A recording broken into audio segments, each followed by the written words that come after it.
Dobar dan i dobrodošli u moj novi video gde ćemo malo da pričamo o semenima. Hajdemo.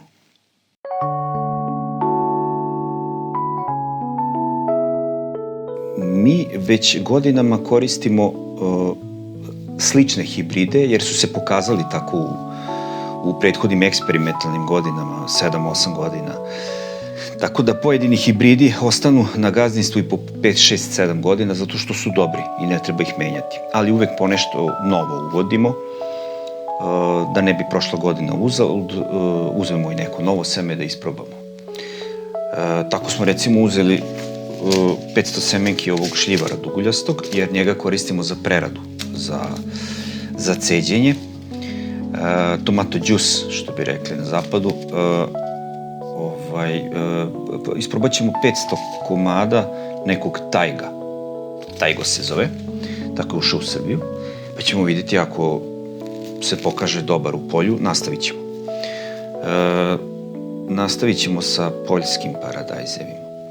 Ovo je Bobcat, njega radimo već 6-7 godina, on je krupan paradajz od 180 do 220 grama u bif tipu. Krupne lisne mase, dobre pokrovnosti, biljka je jaka i robusna.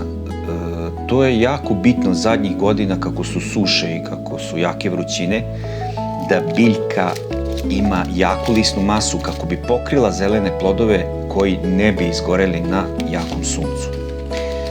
Tako da je bitno da biljka bude i robusna, a i rodna. Inače, jako rodan paradajz, kvalitetan, otporan je na mnoge bolesti, prezadovoljni smo s njim. Ovo je za otvoreno polje šljivar, determinantni isto, niski, i ovo je determinantni, ovaj Bobcat. Ovaj paradajz je Galilea, već 3 godine ga radimo, odličan je, krupan je plod od 180 grama, do 180 grama, jer je u pitanju šljivar za preradu,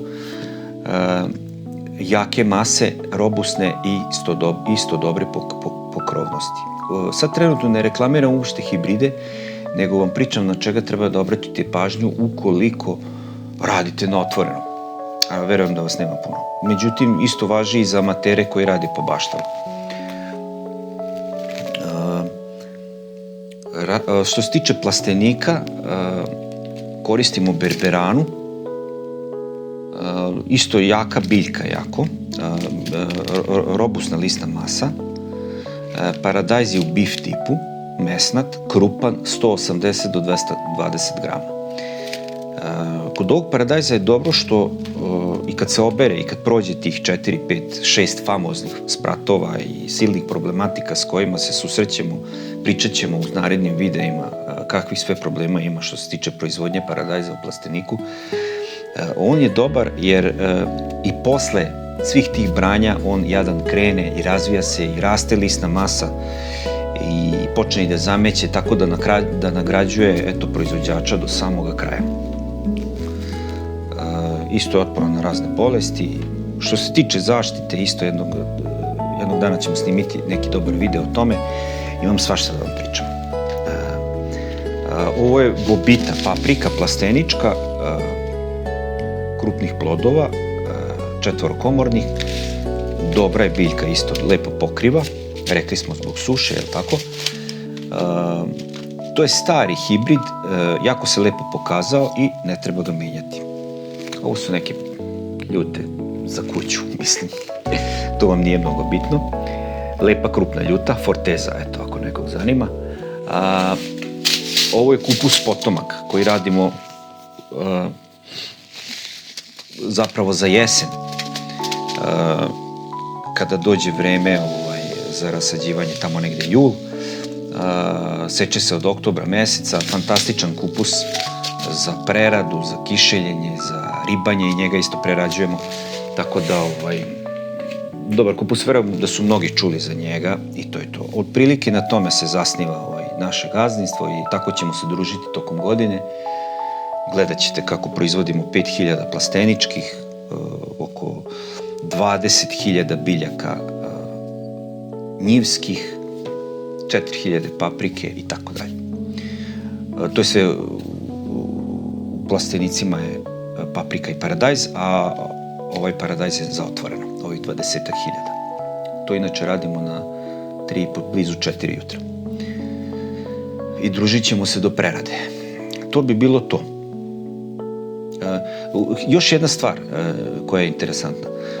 Što se tiče običnih potrošača, malih potrošača rasade paradajza, za bašte, oni bi, najbolje bi bilo da kupuju rasadu, jer njima se ne isplati možda da greju plastenike, da trpe te neke rizike. Ova semena su jako skupa, idu semenke na komad, velika su pakovanja po 1000 semenki, ne verujem da nekom treba za baštu 1000 semenki. Tako da iz tog razloga možda najbolje od poverenja od nekoga kupuju hibridnu rasadu ipak, jer je ona mnogo rodnija i znate šta da očekujete kada zasadite. Ove sorte nisu loše, mogu ljudi i to da seju. One se pakuju u one male kesice koje su šarene, naslikani su paradajzevi, ide u gramima to seme uglavnom. To za ozbiljne proizvođače nije sretno rešenje i možda bi trebali to da izbegavaju, mada ja nikog ne znam da se ozbiljno bavi proizvodnjom, a da kupuje to amatersko seme. Toliko o tome. Znači, ova pakovanja, prepoznaćete ih obično da su malo veći format, nemaju recimo slike, imaju ove žigove od firmi, veći su format, najlon, aluminijum i obično nemaju te slike paradajza. Negde imaju. Ovaj paradajz koji je najozbiljniji ovde, recimo Bobcat, on ima tu sličicu. Ajde, nije baš pravilo, ne mora da znači. Ali uglavnom nema slika toga od čega je seme.